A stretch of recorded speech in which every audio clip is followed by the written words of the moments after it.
Welcome back here to Live Now from Fox. I'm Andrew Kraft. Thanks for being with us here. Like I said, though, before the break, we got to get out now live to this scene in Midtown Manhattan of this taxi cab that jumped the curb and struck pedestrians there. Our friend there at Fox 5 New York, reporter Kendall Green, he's been on the scene ever since this happened, and he joins me. Kendall, thanks for being with us. I mean, even on this Christmas day, what more do we know? Hey, what's going on, Andrew? This has been active since about 4 o'clock this afternoon, about 2 hours so far. But we're learning that a 50-year-old taxi driver apparently was traveling westbound here on 6th Avenue when he jumped the curb and hit 6 pedestrians now. But here's what we know. He's 58, and he was traveling northbound, and he jumped the curb. And FDNY reports 6 patients total, 3 with minor injuries and 3 transported with serious but non-life-threatening injuries. Now, 2 of the patients were taken to a local hospital, and another was taken to Cornell. But a total of 6, 3 injured. And we received this update so far. Police don't know what caused the driver to strike these 6 pedestrians, but the people hit include a 9-year-old boy who suffered cuts to his right side, a 41-year-old woman with head injury, a 49-year-old female who sustained a leg injury, and all are in stable condition. Now, there were 3 people who refused medical attention, and among them are a 49-year-old female, a 19-year-old female, and a 37-year-old female. And right now, police are still trying to figure out what caused this guy to jump the curb and hit these 6 pedestrians. But as soon as we get to the bottom of that, we'll share the latest with you. But there's just a bunch of onlookers here. This is a very busy stretch of town, especially around Christmas. Macy's is right across from here. H&M is right across from here. And you can just see a bunch of pedestrians walking, just some taking pictures of what happened. But for this to happen on Christmas Day, I mean, definitely bizarre, Andrew. All right, Shalom. I want to give all praises to Yahweh, Ba'ashem, Yahushua, Ba'ashem, Kakadash. Double honors to the apostles and elders of Great Millstone. Salutation to all the brothers and a few sisters out there. Unto those like foreigners from the seed of Abraham, Isaac, and Jacob, Shalom in Hebrew, which means peace. There's nothing bizarre that is going on. We have been living in a bizarre world for a long period of time. Now everything's correcting itself. So I didn't even get to see the whole thing. I just saw this. I was like, damn. And this is all during the time of Xmas, where everybody's supposed to be happy and joyful and exchanging gifts, and everybody faking how much they love one another. I went outside to take the dog out. You got grown-ass people walking around with pajamas on with the Christmas decorations and arguing about gifts, and this is your gift, and no, you gave me this, not... and all this nonsense. And the hits keep on hitting. Now, nobody died on this particular thing, but there's a heavy spirit of judgment that's going around this time. All right? There's a lot of... It's spiritual activities at an all-time high. Why is it at an all-time high? Because a couple of people have made a statement. My brother had put it up. And matter of fact, hold on for 1 second. And this is the other one. This is why. Bro, is it just me, or does it just not feel like Christmas anymore? It's like kind of sad. I don't know. It doesn't feel like Christmas. Like, we got the music and the lights and celebrations, but like, it doesn't feel like Christmas anymore. I don't know. Don't nothing feel the same no more. Like, holidays do not hit like they used to hit. How is Christmas, next week, in 2 weeks? Why I don't even feel like Christmas? Why I don't feel the spirit of Christmas? I haven't even And then that is a key. That is a key right there. She said she doesn't feel the spirit of Christmas. Why, you may ask, she don't feel the spirit? That's what I'm going to get into real quick. Let me get this one first. Zephaniah 3:5, it says, the just Lord is in the midst thereof. He will not do iniquity. Every morning doeth he bring his judgment to light, and he faileth not. But the unjust knoweth no shame. So you knowing, and this is the ironic idea of Christmas, okay, which goes back into Nimrod. All right, overall, I just skipped a whole bunch of other societies in between, but the root cause of it all was Nimrod. All right, many different generations, different name change, but it was Nimrod. But you adults, and this is mainly to the people that claim to be adults. All right, I mean, you're not an adolescent. You've been lied to your whole entire life about this disease. That's what I'm gonna call it, is a disease, because so much people got to do so much shit just to appease little rotten children that they spoil their whole entire life, and they never get the satisfaction because it's what's that word I'm looking for? Not recommended. It's on demand that you give them something. All right, on this particular time, you put yourself in that predicament. But you knowing reality that your parents couldn't afford, but they'll do whatever it took to give you something out of their pocket, out of their hard-working pocket. Yet you would tell the lie of a fat white guy coming down the chimney and giving your child something. So they have no shame. All right. So then you turn it around and you look when things start to happen, because there's a lot of judgment that always happens around this time. Loved ones kill each other, house fires, and all this other nuts, all this other shit. But people don't see what the things that they're doing is wrong.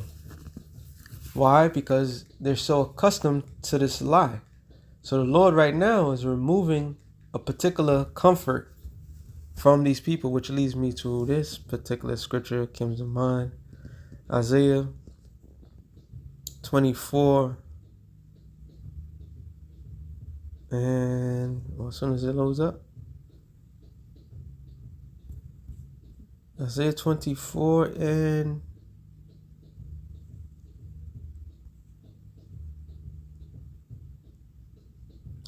11. It says, "There is a cry for wine in the streets, for all the joy is darkened, and the mirth of the land is gone." So, in NLT, the mobs gather in the streets crying out for wine. Joy has turned to gloom. Gladness has been banished from the land.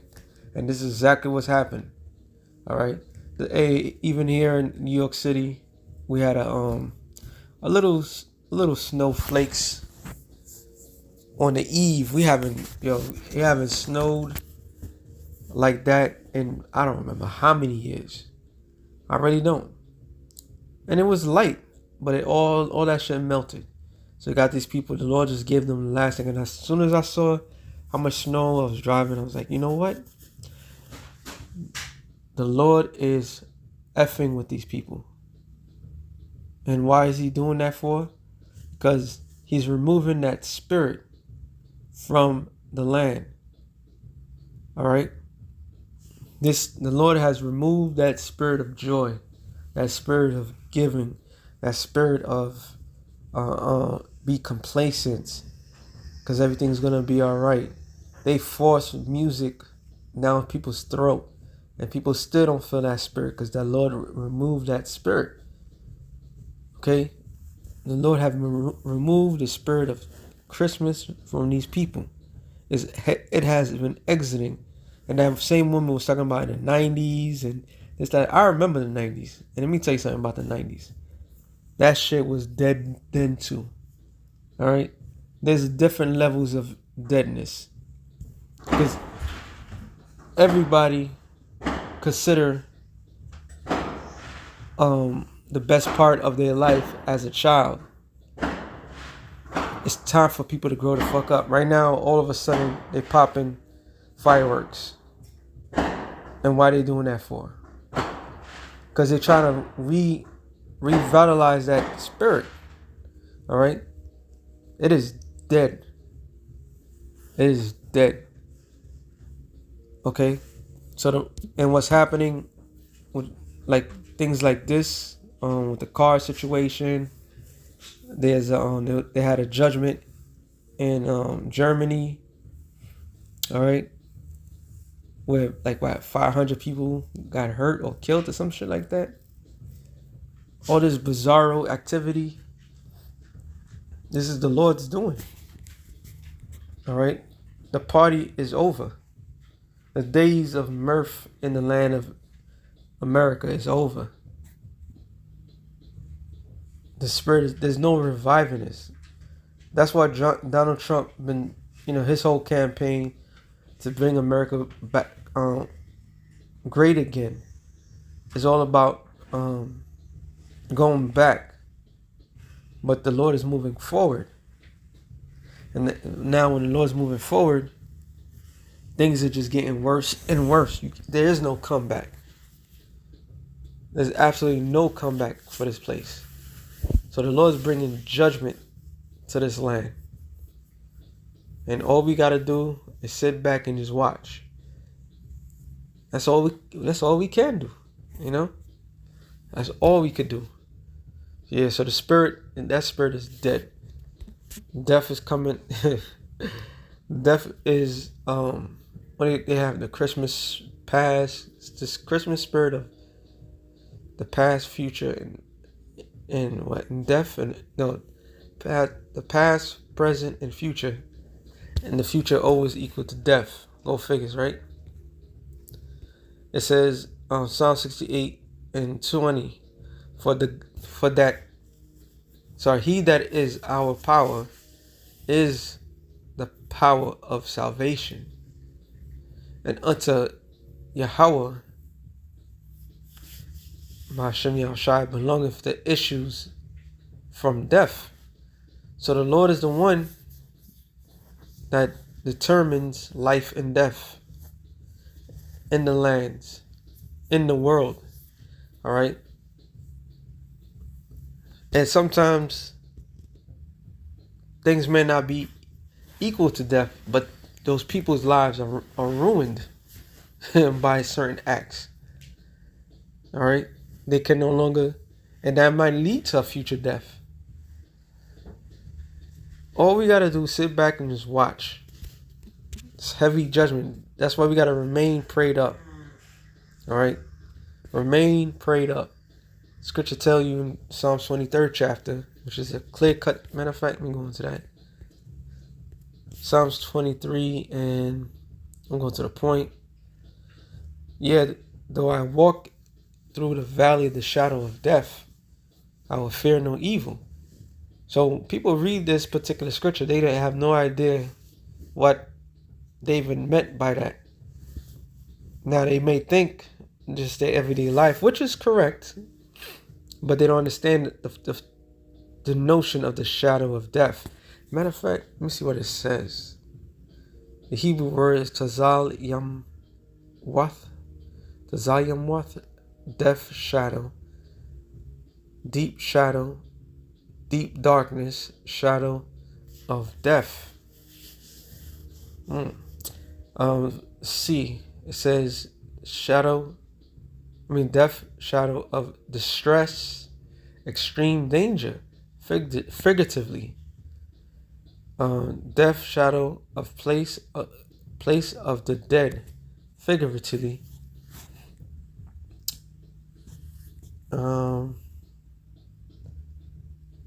Strong's definition: the shade of death, that is the grave, figuratively connected, the shadow of death. All right. So, just like a shadow, you cannot escape. So when you read Psalms, the 23rd chapter, it tells you, though he walked through the valley of the shadow of death. A valley is a low land that's surrounded by hills and mountains. So when the sun passes over in this particular area that is low, the sun, although it's above the mountains, the hills, and so forth, it still will cast off a shadow on that place. Well, just like you can't escape a shadow, you cannot escape death in this land. 2 days ago? Was it 2 days? Yeah. A woman got burnt out here in New York City on the subway. You got cars jumping on the side. You got a lot of weird activity, which is not weird. The spirits are active. All right? Spirits are active. Because the Lord has weighed this place. So we are surrounded by death. Everything about this society is death. People that's going out there to celebrate Christmas, that's death. All right? This whole holiday, this whole time period is nothing but death. People forcefully thinking that it brings you joy and so forth. These are all pagan holidays. In other words, you're giving credence and reverence to other gods. So the God of the Bible is reacting to all your activity. You may think that you're doing something harmless, but you're not doing something harmless. You're doing something in great offense. This is why the Lord is issuing out troubles for everyone. The majority of people right now are broke as fuck because they want to spend money on materialistic objects to make somebody smile and thinking that that's the way to go. This whole system is built on sucking everybody dry. And the best thing to do is to stay the fuck off of it. You know, that's the best thing to do. We are in enemy's territory. So we got to just go with the flow. But overall, we are surrounded by death. It says, I will fear no evil, for thou art with me. Thy rod and thy staff, they comfort me. What is the Lord's rod and staff? It's the scriptures. This is what's comforting us in these times. That's why we remain prayed up. We got the answers. Pray up. Pray to the Lord. Before you go, pray before you go to sleep. Pray when you get up. Pray as you're going. You know, it will give us a better chance than these other people that's being judged. Because the spirits are active. Alright? So what's something real quick to the spirit of Yahweh Shem Yahushai. Lord, one of your brothers are edified. Be cautious. That's all I can say. Shalom.